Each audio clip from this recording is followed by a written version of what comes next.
আরেকটি দলের নেতাকে দেখলাম যে উনি কোথায় জানি গিয়েছেন এবং বক্তব্য দিচ্ছেন, তাকে বলে মানুষ শুধু ধরে যে গ্যাস দেন, গ্যাস দেন, গ্যাস নাই, গ্যাস নাই। হ্যাঁ, আমরা তো অস্বীকার করছি না যে গ্যাসের সমস্যা আছে, তবে তার উদ্দেশ্যে আমি বলতে চাই, সেই নেতাদের উদ্দেশ্যেও আমি বলতে চাই যারা মঞ্চে বসে পিছনে ফ্যানের বাতাস খেয়েছে, সামনে হারিকেন রেখেছে, সবার উদ্দেশ্যে বলতে চাই, বিএনপি জনগণের কাছে জন্য কাজ করছে। বিএনপির পরিকল্পনা রয়েছে জনগণের জন্য, কিভাবে আমরা জনগণের এই জ্বালানি সমস্যার সমাধান করব। ইনশাল্লাহ আগামী এই যে সংসদ 27 তারিখে শুরু হবে, এই সংসদে আমরা সংসদের মধ্যেই আমরা বাংলাদেশের জনগণের সামনে উপস্থাপন করব আগামী 10 বছর আমরা কিভাবে এই দেশের মানুষের জন্য জ্বালানি সমস্যার সমাধান করব, সেই পরিকল্পনা দেব। আজকে এই সকল রাজনৈতিক দলকে পরিষ্কারভাবে আমি বলতে চাই, আপনারা যদি মনে করেন অতই জনগণের প্রতি আপনাদের দায়িত্ব আছে, তাহলে আপনাদের পরিকল্পনা নিয়ে আসুন জনগণের সামনে।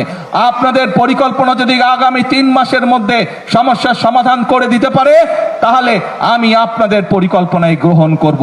তাদের প্রতি আমি চ্যালেঞ্জ ছুড়ে দিলাম, যেই বিদ্যুতের সমস্যা রয়েছে, যেই গ্যাসের সমস্যা রয়েছে, সেইটি সমাধানের জন্য তারা যদি সরকার থেকে ভালো কোনো পরিকল্পনা নিয়ে আসতে পারে, যে পরিকল্পনা আগামী 3 মাসের মধ্যে, বাদ দেন 3 মাস, আরো 3 মাস আমি তাদেরকে দিলাম, যদি 6 মাসের মধ্যে তারা সমস্যার সমাধান করতে পারে, তাহলে তাদের প্রত্যেকটি পরিকল্পনা আমরা বাস্তবায়ন করব।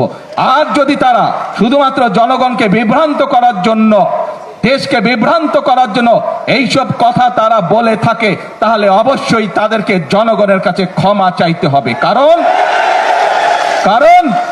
একজন রাজনীতিবিদ হিসাবে শুধু জনগণকে বিভ্রান্ত করা তার দায়িত্ব বা কাজ নয়, বরং একজন রাজনীতিবিদ হিসাবে জনগণকে ধৈর্য শেখানো এবং সঠিক পথ দেখানোই হচ্ছে একজন রাজনীতিবিদের কাজ।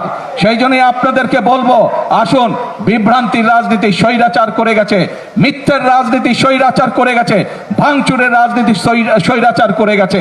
আপনারা জনগণের সামনে প্রতিজ্ঞা করেছেন যে জনগণের জন্য কাজ করবেন, আপনারা জনগণের সামনে প্রতিজ্ঞা করেছেন যে আপনারা দেশ গঠনের জন্য কাজ করবেন। কাজেই সেই সব বিভ্রান্ত রাজনীতি বাদ দেন, সেই সব হঠকারিতার রাজনীতি বাদ দেন।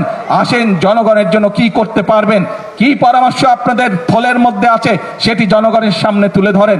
কি পরিকল্পনা আপনাদের মাথার মধ্যে আছে যা জনগণের উপকার করবে, যা দেশের মানুষের উপকার করবে, সেটি জনগণের সামনে উপস্থাপন করেন। রাস্তায় বসে ভাঙচুর করা, রাস্তায় বিশৃঙ্খলা তৈরি করার দিন শেষ, সেই রাজনীতি শেষ। জনগণ এখন সেই রাজনীতি আর সমর্থন করে না।